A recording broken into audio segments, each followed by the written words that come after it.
Hi guys, and welcome back to my channel. So I've decided to do a little series of like how-tos, and I'm going to do them in my style. I'm going to do them as if I was telling my friends, showing my friends something, because y'all are my friends, right? So my first installment of this series is me going through my acne life story, quickly through my skincare, what I do, and then I'm just going to show you how I do my base. And also I put up on my Snapchat last week, this is my Snapchat if you want to follow me. So I put up on my Snapchat last week because I do a lot of talking about stuff. So if you want to get on that, follow me on Snapchat. So I guess I can start at the start. I first started getting acne and spots when I was in 5th class. So I'm from Ireland, so we go from primary school, high school, secondary school, and then college, university, whatever you want to do. So in national school and 5th class, so I don't know what grade that is, but I was around maybe 11 years old, I think, because I really remember then people commenting on my skin and saying that I have like spots, and I would get like these little spots on my forehead. So obviously I was going through puberty, and it was probably down to my hormones, and that's pretty much when it started, and I didn't understand why I was getting them. I remember like looking in the mirror and trying to like pick them off, because like my parents didn't have them. I'm the eldest of 4 girls, so I didn't see anyone else with them, so I would try and like pick them off, and then I would start to see blackheads, and I would try and like squeeze them or just like get them out of my face, because I thought it was a thing that you could just like throw away. 6th class, so that's 12, I remember having it, and I just remember my mom encouraging me to keep my face clean and to keep my hands off my face, which I think is like, it's good advice. And then I went into secondary school, and I remember I still had like spots up on my forehead, because I think that is hormonal, and I am quite an oily person. But then I started to get them like around my nose and my chin, which are like, I don't know, I just think they look worse because they're red and they're right in the center of your face. And then I remember my mom, no, I think we just went to like a pharmacist or a chemist, and we just looked for like anti-acne face wash for teenagers, and obviously that was Clearasil. So I remember picking up that, it's like one of their best selling face washes. It's like the blue one with like the beads in it, and I would just, and it's an exfoliant, so I would just OD on that and do it every single day. And I think by doing that, and I still had the mentality of my skin's not clean, that's why I'm getting spots. I kept scrubbing it, and then in hindsight I know that I was irritating my spots, and I was like opening up my spots, and I wasn't giving my acne a chance to be a spot, get all juicy, whatever, and then just come back down and like heal itself. I was like ripping them open. And then I remember, then my friends started to get acne, and then we would talk about stuff, and I remember my friends and me getting Biore strips, but doing them when we never really needed them. I don't think that we ever really needed them, but we saw like on the magazines, because we never had YouTube back then, or we didn't have like Instagrams, or we didn't have the amount of advice, so we would like look at magazines and be like, Biore strips, scrub your face, keep it clean, da da da. And I remember just doing them and like irritating my face. So we, as like 12, 13-year-old teenagers, were using these products that were marketed towards women with mature, developed skin. So we were of course irritating it even more. So I think that went on for a few years, and I do like remember just having constantly acne all the time. And at the same time, my mom was very strict with us in terms of like, we never were allowed to wear makeup, so I never had a chance to cover up my skin up until probably 5th or 6th year, so when I was 17 going on 18. So I think I used the Clearasil face wash, and then like a simple moisturizer is what I was using for years. And it wasn't really like working, but it wasn't not working, you know, my skin wasn't getting any worse, so I thought that it was working, but it was just probably my skin being in my skin. And then I remember in 4th year, I think, so I think you're like 16, I started to get them on my chest, and I started to get them on my shoulders and a little bit on my back, and that was like so crippling for me. That was really, it was really tough. Actually, I'm just thinking about it now, like how much I struggled with that. I remember at school we used to have like little, you know, just like like the v-neck jumpers, it wouldn't be any lower than that, but I remember having, I would buy t-shirts and I needed to cover it up because I had spots on my chest, and at that age like your boobs are growing, so you're conscious enough of your chest, but to have acne on top of that it was horrible. It was just so terrible. And I think with the back knee and the chest acne, I think I just grew out of that. I never really did a lot because I wanted to hide it. So by hiding it, I didn't address it and I didn't deal with it. So I kind of grew out of that. But so I was like 16 going on 17 kind of, and my skin had just gotten really bad. Really like cystic acne. I would get it up along here. I used to get it really bad along my jaw as well, and then I remember like having it in my hair, like it would come up into my hair, and I don't know if anyone's had that before, but that's really terrible and terrifying. It started to go up my head, really bad on my cheeks. I've always had it really bad on my cheeks. I have some scarring here. So then my mom was, I remember her looking at me and being like, God, I just feel so bad with you and like the acne that you have, like the cystic acne. So we decided to go to the doctor. So my local GP is a dermatologist as well. So I remember I was just like, please, miracle pills, please help me out. So he gave me this, God, I can't remember what they were, but he gave me a series of pills that I had to take for like 3 months. It wasn't Accutane or Roaccutane. It was just another kind of regular pill, I guess. And then he gave me this alcohol. What would it be like? It was like alcohol in a roller ball that I would have to, after I cleanse my skin, I would have to put it on top of like my acne, so all over my face. And I think the purposes of that was to dry it out. I can't really remember it working, but I remember religiously doing it and washing my face a lot and not having my hands on my face. And I remember him telling me, because I used to have a full fringe, to hide my spots, and he told me to grow that out. So like, I'm gonna skip a few years ahead. And still suffering with acne, kind of died down a little bit, but then I was wearing makeup, and then I got into makeup and I could cover it up, so it wasn't really a worry for me. 21 going on 22, and I remember my skin got really bad again. I don't know what was happening, and my skin just really flared up again, like cystic, sore to look at, like no amount of coverage could cover it up, just like terrible sore, like it was just really terrible. So then again, my mom, she brought me, I think she came with me, you know, at the age of 21, to the doctors, to the same dermatologist, and I was like, I'm done with this. I don't want to go on pills for 2 or 3 months and have nice skin for 6 months and then shit skin and go back on the pills. Like, I don't want to be on pills for the rest of my life. Like, I just don't want that. I barely take painkillers as it is. So he was like, okay, and then he was like, what do you think about Roaccutane, the Accutane controversial medicine? And I was like, oh, I haven't heard about it, but I think my mom at the time had heard about it. Supposedly it's been linked to depression, suicidal thoughts, suicides. There's actually quite a lot of material online about it, and I was like, oh fuck, I'll do anything. And I remember before I could go on it, I had to go through a month of being on the pill because I was sexually active, and I also had to take a pregnancy test because you have to be so sure you're not pregnant because it'll mess up whatever would be going on down there. So I remember I started, and they would give you, so he weighed me, he took my blood, he took like any kind of vital things, took my heart rate, took my blood pressure. He told me, oh, you might have a little bit of dryness.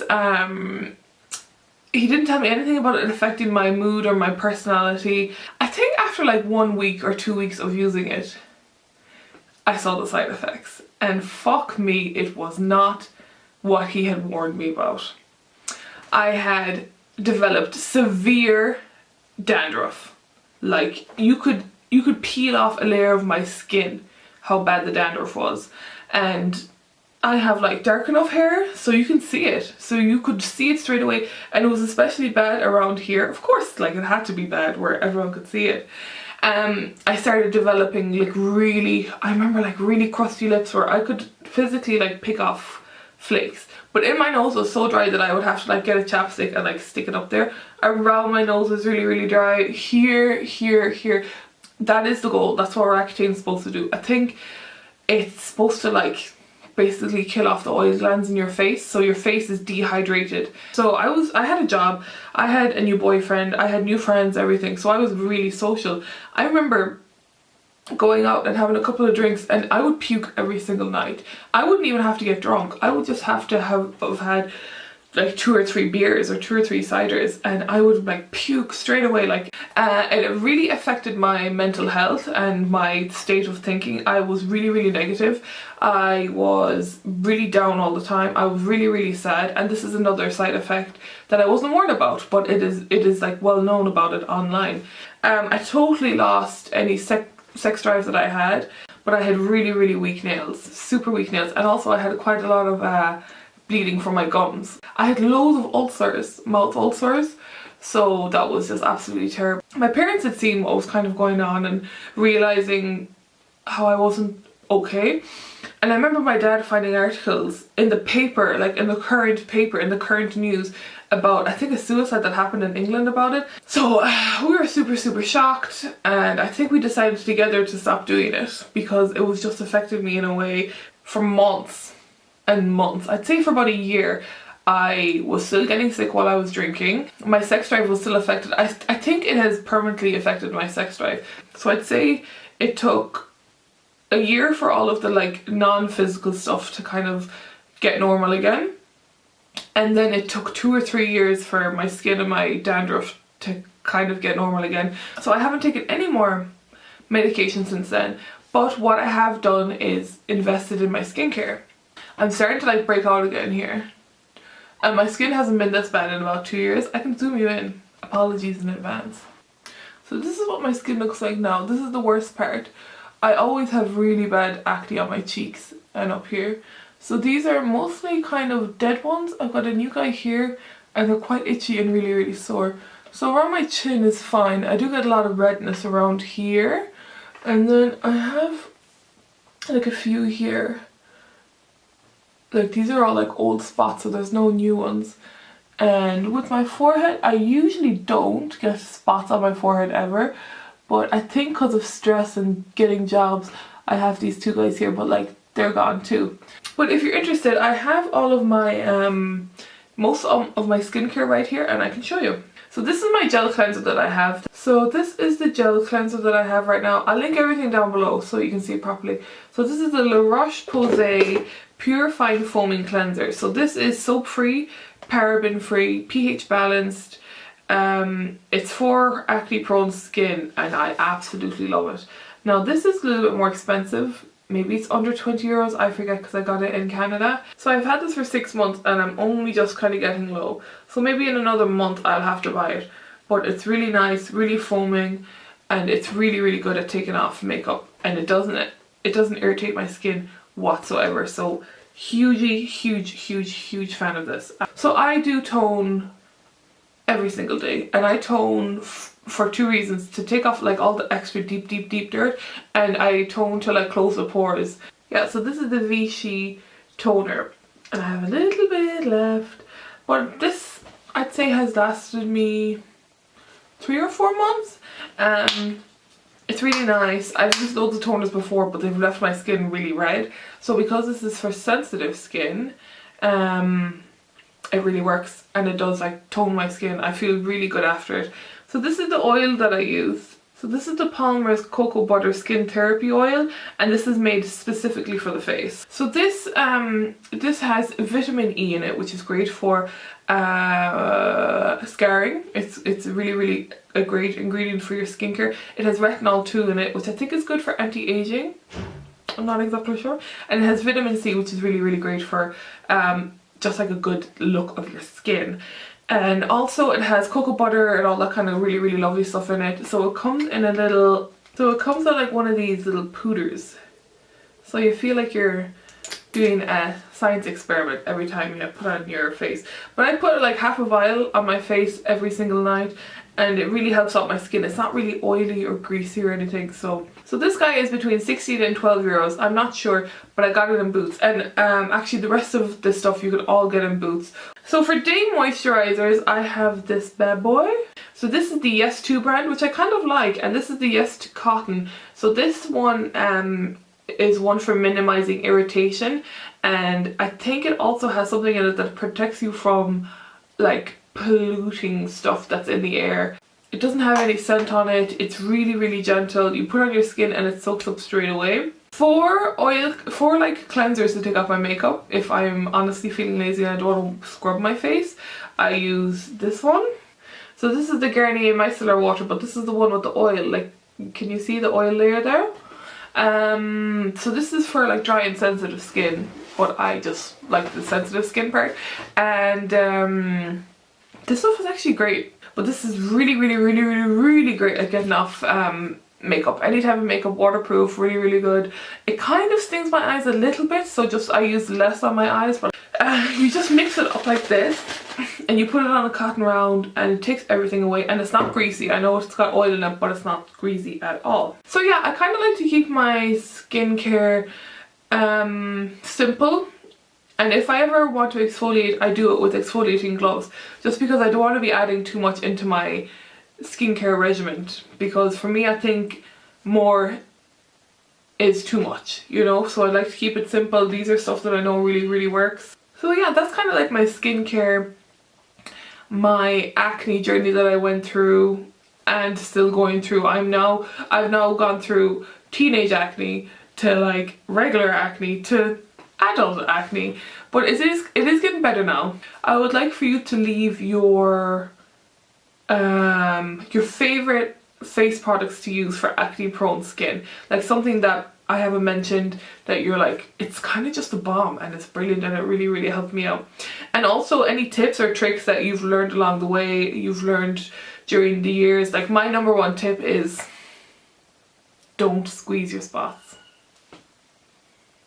And I know that's like the toughest thing to not do, but I've found that my spots heal faster and they don't leave such a crazy mark. Like, oh, also I forgot to mention, when I do have like a big juicy spot, I try not to put too much stuff on it. I do use Sudocrem because like that literally is like the medicine for everything in this house. But I also have tea tree oil and an organic tea tree oil, and I put it on my skin, and I feel like that really does help when they're like big nasty spots and you can't touch them and you can't do anything. Try not to touch your skin too much. It's hard for me to say. I'm sure during this video I've touched my skin 100 times. And just keep it clean and wash your makeup off every night. I guess like my last thing that I have to say is that you are more than your acne. And for me, like, that's taken years to realise. I guess what I'm trying to say is just like, don't feel bad about having spots. Whatever age you are, it happens to everybody. And you can't help it, you really can't. It just strikes people and it doesn't strike other people. It's just a shit lottery to win. Treat your skin really, really well and treat yourself really, really well. Don't put yourself under too much pressure because the spots are going to happen if they want to happen.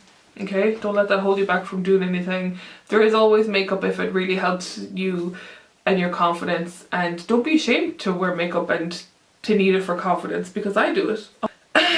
Just wash it off at the end of the night. I think I'm gonna go now. I think I've spoken as much as I can about acne. Thanks for watching. I hope you like and subscribe below and follow my Snapchat that I showed earlier on. I do talk about loads of stuff. I think I'm just rambling now at this point, so I'm gonna go and do my makeup for you guys. Okay, so I'm gonna go. Okay, bye. Bye. Bye. Bye.